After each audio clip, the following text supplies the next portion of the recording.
યમુનાજીના જળ શામ શા માટે?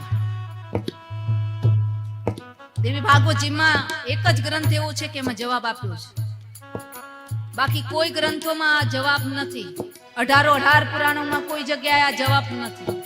ભાગવતમાં પણ ઈવન જવાબ નથી. કોઈ કે કહ્યું કે કાલીય નાગ રહ્યો એટલે યમને મહારાણી શામ થઈ ગયા, કોઈ કે કહ્યું કૃષ્ણનો કાળો રંગ લાગ્યો એટલે શામ થઈ ગયા. પણ ઓથેન્ટિક જવાબ ક્યાં? ઓથેન્ટિક જવાબ તો મારી માં જ આપી શકે, કારણ કે બ્રહ્મા વિષ્ણુ અને મહેશનું પણ ધ્યાન રાખે ઈ જ જવાબ આપી શકે, બાકી બીજા કોઈની સામર્થ્ય નથી.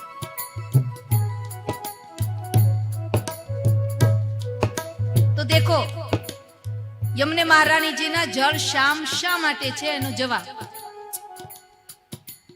જ્યારે માં સતીએ પોતાના દેહનો ત્યાગ કર્યો ને પછી સતીના વિરહમાં ભગવાન મહાદેવ એકદમ ગૌર સ્વરૂપ ભગવાન સદાશિવનું પણ સતીના વિરહમાં શામ થઈ ગયા.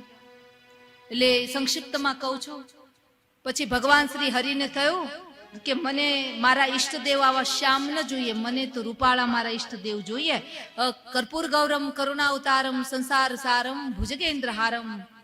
કદાચ કોઈ શિવને માને કે ન માને, આસ્થા ચેનલના માધ્યમ દ્વારા પણ કહું છું, ઘણા શિવડાવું એમય નથી બોલતા.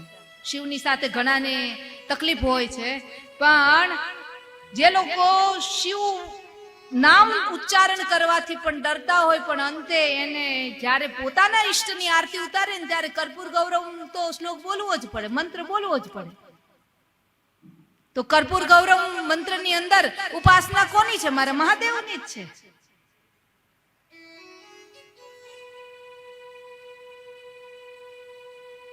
તો ભગવાન ભોળાનાથ સતીના વિરહમાં એકદમ શામ થઈ ગયા, કાળા મેષ જેવા થઈ ગયા. અને એ સમયે શ્રી હરિને થયું કે મારા મહાદેવ આવા શ્યામ રંગના મને નહીં ગમતા. એટલે શ્રી હરિ ગયા યમને મહારાણીની પાસે. આ દેવી પુરાણની અંદર કથા છે. યમને મહારાણીની પાસે ગયા, ત્યાં જઈ યમને મહારાણીને કહ્યું, યમને ઠકુરાણી. 3 વખત અવાજ કર્યો, ઠકુરાણી ઠકુરાણી. યમુનાજીના વહેતા જળમાંથી માં યમને પ્રગટ થયા અને કહ્યું કે પ્રભુ શ્યામ સુંદર, શ્રી હરિ મને હુકમ કરો, હું તમારી સેવા માટે તૈયાર છું.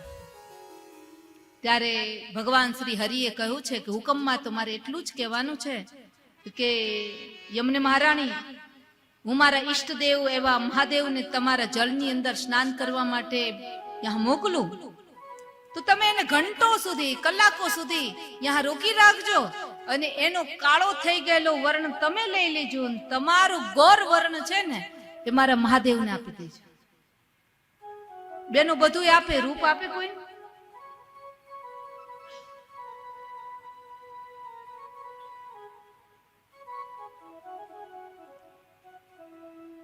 બેનો કોઈને રૂપ ના આપે. રૂપ તો શું, પોતાની સાડી ના આપે.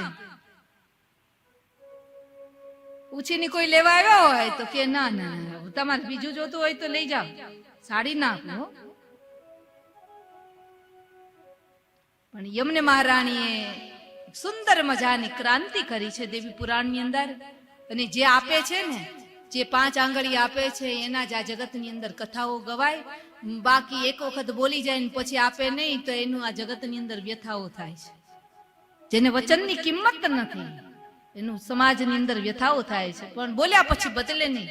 એ ભક્તિનું પહેલું પ્રમાણ છે. યમને મહારાણીએ કહ્યું કે હું મારું સ્વરૂપ આપવા માટે સદાશિવને હું તૈયાર છું. અને એવે વખતે માં યમને મહારાણી તૈયાર થયા. કલાકો સુધી ભગવાન શિવજી યમને મહારાણીના જળની અંદર સ્નાન કરતા રહ્યા.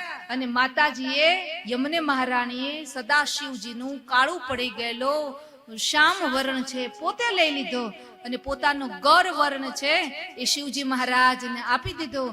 પુનઃ પાછા શિવજી મહારાજ ગૌર વર્ણના થઈ ગયા.